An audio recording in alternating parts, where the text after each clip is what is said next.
Ahora vamos a ir con una exposición magistral a cargo de Gunther Dietz. Gunther Dietz realizó estudios de antropología social, antropología de América, filosofía y filología hispánica en las universidades de Gotinga y Hamburgo, en Alemania. También es magíster artium y doctor en antropología por la Universidad de Hamburgo, Alemania. Ha impartido docencias en las universidades de Hamburgo, Granada, Aalborg en Dinamarca, Ghent o Gantes en Bélgica, Veracruz en México, Deusto, España y Diego Portales en Santiago de Chile. Gunther es también investigador titular en el Instituto de Investigación en Educación de la Universidad Veracruzana Jalapa en México y miembro del Sistema Nacional de Investigadores del Consejo Mexicano de Investigación Educativa, de la Academia Mexicana de Ciencia y de la International Association for Intercultural Education.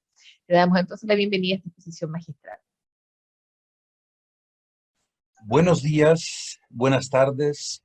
Muchas gracias a la Fundación Caserta, a Carolina Albornoz Narváez, por esta invitación de participar con ustedes en este momento de la primera Conferencia Regional de Educación hacia el siglo XXII en la mesa sobre los desafíos de la educación intercultural. Es un gran placer participar con ustedes. Les mando cordiales saludos desde Jalapa, Veracruz, en el sureste de México.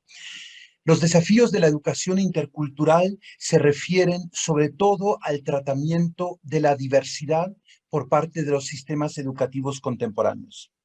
La diversidad que caracteriza a nuestras sociedades hoy en día no puede ni debe seguir siendo percibida por los sistemas educativos nacionales como un problema o como un obstáculo.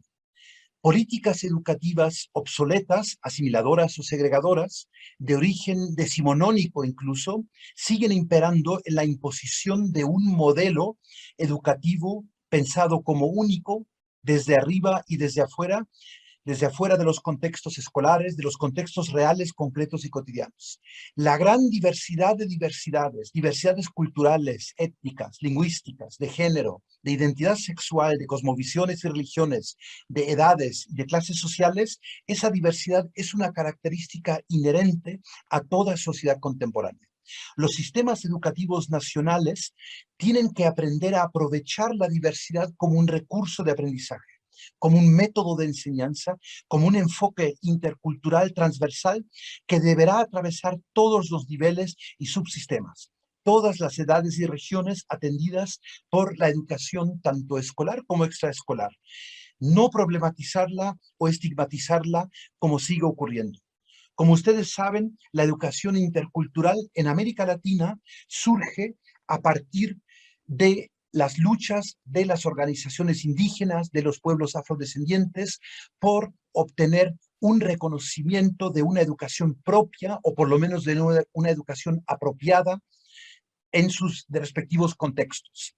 La polisemia del concepto de interculturalidad proviene de que en distintas partes del mundo, como aquí muestro, se está aplicando a diferentes colectivos productos de procesos migratorios o post-esclavitud en algunos casos, o producto de procesos de movilizaciones de pueblos que han sido excluidos de los sistemas educativos nacionales.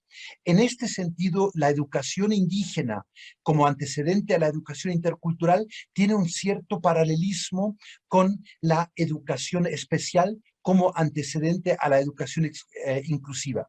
Sin embargo, estamos transitando ahora, en pleno siglo XXI, a transversalizar este enfoque intercultural, porque lo intercultural se refiere a diferentes aspectos, se refiere a hechos sociales, la composición diversa de la sociedad, se refiere a formas específicas, normativas, prescriptivas de cómo deberíamos convivir en la sociedad del siglo XXI-XXII, implica metodologías de trabajo específico como el diálogo de saberes, proyectos políticos de transformación para volver nuestras sociedades más conscientes de su diversidad, más inclusivas en las prácticas de convivencia, y obviamente también proyectos educativos que buscan aprovechar la diversidad que llega al aula, la diversidad que llega a la escuela como una parte del proceso de enseñanza-aprendizaje. Las diversidades se han tildado a veces como mega o hiperdiversidades, pensando sobre todo en los contextos del norte global, y en el norte global pensando casi exclusivamente en las grandes metrópolis, las grandes aglomeraciones, casi exclusivamente en las grandes metrópolis, las grandes aglomeraciones que son imanes de procesos migratorios. Sin embargo, también en el sur global, también en los contextos rurales, indígenas, afros, de nuestras sociedades, por ejemplo, latinoamericanas, de Abya Yala, también encontramos una gran riqueza, una gran diversidad que no es producto de migraciones recientes, sino que es producto de sobrevivencias, de resistencias y de resiliencias de varios siglos de duración. Entonces, en este contexto pesa aún más la persistencia de esquemas educativos que provienen de lo que Brubaker llamó el nacionalismo nacionalizante. Como ustedes ven en este cuadro, la tradición occidental de nacionalizar, de homogeneizar poblaciones a partir de la escuela como fábrica de ciudadanía supuestamente homogeneizante. Y este tipo de fábrica de ciudadanía que genera comunidades imaginadas como iguales, no solo se ha desarrollado en el norte global, sino que el modelo de Estado-nación y el modelo de educación nacional y nacionalizante también se ha exportado a los contextos del sur global. Y esto ha generado grandes tensiones, grandes malentendidos y sobre todo mal aprovechamientos de la diversidad. Aplicado al contexto latinoamericano, nos encontramos con esta situación, un cuadro de castas del siglo XVIII, producto de la colonialidad del saber, en el cual se impone una estructura de castas jerárquica, pigmentocrática, como lo han llamado varios historiadores, en la cual se combina la distinción supuestamente de raza, de etnicidad, con la diferencia de género y la jerarquización socioeconómica. Entonces, tenemos paradójicamente en América Latina sociedades que se piensan como iguales en términos nacionales, pero que a la vez internamente se siguen jerarquizando con este tipo de pigmentocracia fuertemente racializada. Esto contrasta con la diversidad vivencial, el mundo de vida en el que vive nuestra niñez y nuestra juventud. Como sabemos, todo ser humano tiene acceso a distintas fuentes de identidad. Gilberto Jiménez en un texto lo especifica de esta manera, como si fuéramos una pequeña araña que teje su propia telaraña, y según la situación en la que nos encontramos, según nuestros intereses y obviamente según relaciones de poder de definir, actualizamos una fuente de identidad frente a otras. Sin embargo, la escuela no está aprovechando esta diversidad de identidades que están en el aula, solo que no se perciben porque se sobrevisibiliza un color de piel, un género, una etnicidad o una lengua materna. Lo complicado y lo desafiante para la educación intercultural es que esta diversidad de diversidades e identidades a la vez se puede convertir precisamente en nuestras sociedades tan desiguales internamente, se puede convertir a la vez en fuente de discriminación. Esto lo hemos aprendido de la noción de interseccionalidad que originalmente proviene de Crenshaw y de los feminismos negros estadounidenses, donde hemos aprendido que algo que es fuente de identidad, por procesos de privilegios, por procesos de dominación, a la vez esa fuente de identidad se puede convertir en fuente de discriminación. Racismo, sexismo, heterosexismo, etcétera, no ocurren de forma aislada, sino que ocurren también como una especie de telaraña de discriminación que desempodera, desmoviliza al actor educativo y con ello corta cualquier posibilidad de proceso de aprendizaje positivo. Nosotros en los trabajos que hemos realizado en el grupo de investigación aquí en la Universidad Veracruzana hablamos de una gramática de la diversidad, porque son tres los desafíos que generan ejes de análisis diferenciados y que una escuela, una institución educativa tiene que atender de forma simultánea y complementaria. Tenemos en primer lugar las grandes persistencias de desigualdades de origen histórico. El sistema de castas que mencionaba con la imagen antes, el sistema sexogenérico patriarcal, el sistema capitalista, son desigualdades estructurales que en la interacción de niños, niñas, adolescentes, siguen existiendo como un marco que restringe el aprovechamiento de la diversidad. Entonces, un primer eje tiene que ver con esta cuestión de la igualdad versus a la desigualdad. Un segundo eje tiene que ver con lo que el multiculturalismo de los años 80, 90 ha denominado las políticas de identidad. Entender la identidad en un sentido horizontal como una forma de percibirme frente al otro, lo propio y lo ajeno como forma de concatenación de distintas identidades que también tienen el derecho de entrar al aula. No solo la identidad masculina, no solo la identidad heteronormativa, no solo la identidad mestiza, monolingüe en castellano, sino todas las identidades tienen el derecho de entrar a la escuela, al aula, al currículum. Pero esto a su vez, que implica un derecho colectivo de determinados pueblos, esto a su vez genera desafíos para procesos de enseñanza-aprendizaje. Por eso combinamos este segundo eje de identidad, alteridad, lo propio, lo ajeno, nosotros, los otros, lo combinamos con el eje estrictamente pedagógico de aprovechamiento de la diversidad en un sentido transversal, que es el trabajar con toda la heterogeneidad de vivencias, de saberes, de lenguas, de culturas que llegan al aula, pero no para clasificarla en nosotros y los otros, sino para aprovecharla como recursos. Porque toda persona humana somos a veces parte de una minoría, a veces partes de una mayoría, dependiendo de la constelación. Por eso en este que llamamos el eje pragmático de la diversidad, trabajamos con las prácticas de interacción. Por eso la interculturalidad, a diferencia de la multiculturalidad o de otras nociones, la interculturalidad hace énfasis en la interacción de poblaciones diversas que procuran aprovechar el conjunto de esas diversidades para nuevas experiencias, para nuevos aprendizajes. Y esta es la única forma para que desde las escuelas y desde otras instituciones educativas podamos deconstruir las dicotomías, los binarismos, como entre Oriente, Occidente, entre el mundo indígena, el mundo mestizo, un determinado tipo de clase frente a otra. Seguimos construyendo de forma esencializadora. Uno de los retos principales que tiene la educación intercultural en América Latina particularmente es el trasfondo histórico del indigenismo. Como la educación especial, la educación hoy inclusiva, ha trabajado preferencialmente con las necesidades educativas especiales de personas tildadas como discapacitadas, lo mismo ha hecho el indigenismo, tildando de indígena a aquel ser que todavía no es completamente nacionalizado, aquel ser carente de la cultura nacional, de la lengua nacional.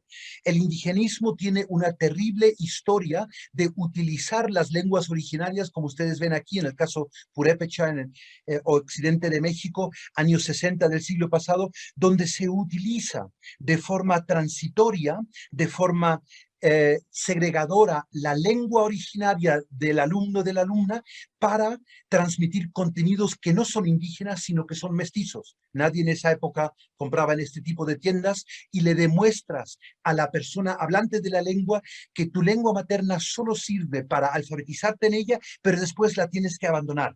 Por eso la misma cartilla de alfabetización de los años 60 termina de esta manera, de forma monolingüe, monocultural, la asimilación cultural entendida como lingüicidio, como asesinato activo por parte de la escuela de la diversidad lingüística. Eso es lo que tenemos que revertir en la educación intercultural. La diversidad de lenguas que habla el estudiantado que llega a nuestras instituciones educativas es un recurso con el que tenemos que trabajar. Tenemos que normalizar el uso de diferentes lenguas al interior del aula. No tiene ya ningún sentido pensar o crear una falsa sensación de que nuestras aulas son monolingües cuando nuestras vecindades, nuestras comunidades son plurilingües. Y este plurilingüismo no es solo el producto reciente de reivindicaciones identitarias, me parece muy importante hacer hincapié en eso, sino que es parte de nuestra condición humana. Homo sapiens siempre ha vivido entre lenguas, entre culturas, entre saberes, solo que la época del nacionalismo nacionalizante nos hizo creer falsamente que en una mente normal cabe solo una lengua. La psicolingüística, aquí Cummings, en los años 80 del siglo pasado, lo ha mostrado, que siempre aprendemos, nos expresamos, pensamos de manera interlingüe. Cuanto más acceso tengo a diversidad lingüística desde edad temprana, más fácil me va a ser saltar a otra lengua. Y por eso necesitamos programas educativos en diferentes lenguas. La universidad como formadora de docentes, la escuela y la práctica docente no pueden seguir realizándose en una sola lengua. Las lenguas originarias de Abya Yala son grandes oportunidades para fungir como un trampolín a la diversidad lingüística contemporánea, que a la vez es una diversidad epistémica. Cualquier niño, cualquier niña puede adquirir nociones de cualquier lengua según el contexto regional en el que se ubique, y con esto puede hacer el salto para convertirse en una persona plurilingüe en el futuro. Esto significa que para el futuro de las escuelas y para el futuro de la educación, tanto escolar como comunitaria, necesitamos desaprender para reaprender. Desaprender el etnocentrismo de las prácticas docentes, porque recuerden que las y los docentes desde el siglo XIX se han convertido en el último eslabón de una supuesta cadena de mando desde un ministerio de educación, cuando el docente tiene que convertirse en mediadora de saberes, mediadora de culturas, de lenguas. Necesitamos generar capacidades, competencias comunicativas interculturales, como las que aquí resumo con una definición muy básica. No se trata de competencias específicas en una lengua sobre una cultura o sobre un credo religioso, sino que es la competencia de comunicarme, de interactuar entre horizontes identitarios, culturales, sociales, étnicos, etcétera, de diverso origen. Y yo, como profesional de la docencia en el siglo XXI, en el siglo XXII, yo tengo que tener la capacidad, desarrollar la capacidad para superar el etnocentrismo de mi propio grupo. Muchos docentes provenimos de grupos culturales socioeconómicamente hegemónicos, de clases medias urbanas, de aquellos grupos para los que originalmente se pensó la escuela. Y la escuela que se aplica ahora en otros contextos sigue con un imaginario de estudiante que no es real, un imaginario supuestamente homogéneo de un estudiante específico que tiene ciertas características con las que la gran mayoría de las escuelas en nuestro continente y en otras partes del sur global ya no existen. Entonces, para eso necesitamos un cambio de perspectivas a través del cual nos convertimos no en enciclopedistas, no en profesionales de la memorización, como tristemente sigue ocurriendo, sino como tejedores entre lenguas, entre saberes, entre conocimientos sumamente diversos. Y esto obviamente tiene consecuencias, tiene repercusiones para los sistemas educativos. El saber en Occidente y en la escuela de tipo hegemónico, el saber se sigue pensando como un saber descontextualizado. Cuanto más abstracto el saber, supuestamente más legítimo.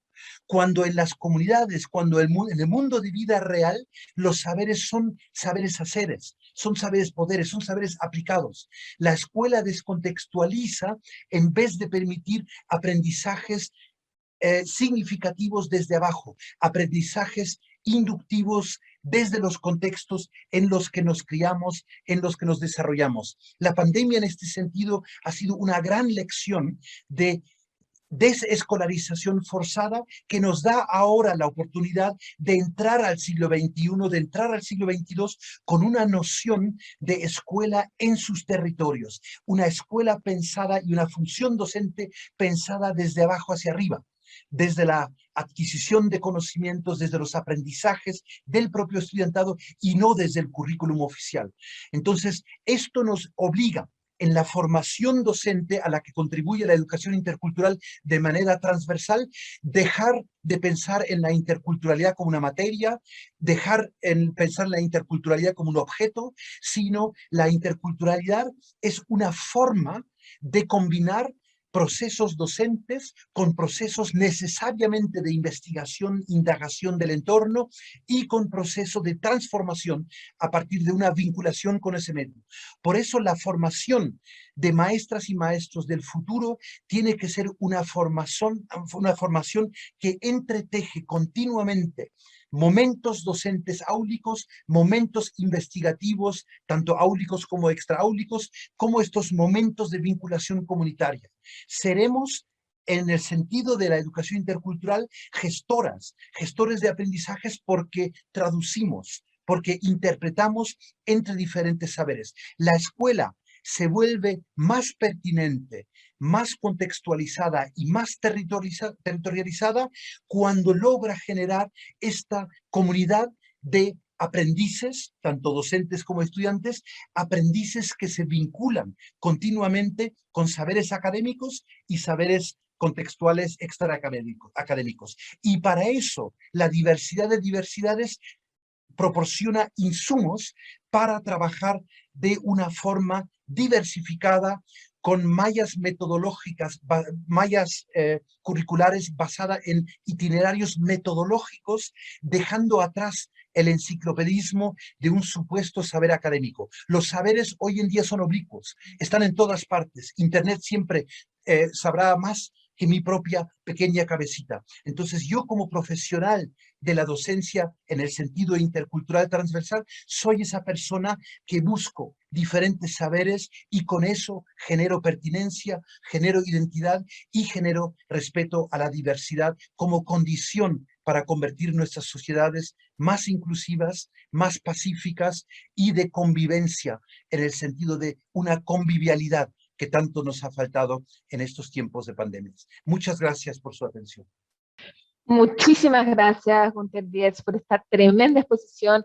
Realmente nos parece que has explicado de manera precisa, inteligente, profunda y con convicción cómo la interculturalidad no es una carpeta separada, sino que es parte del proceso educativo y cómo tenemos que vivirlo y experienciarlo no solo en las aulas, sino que realmente en todas las esferas de nuestras vidas.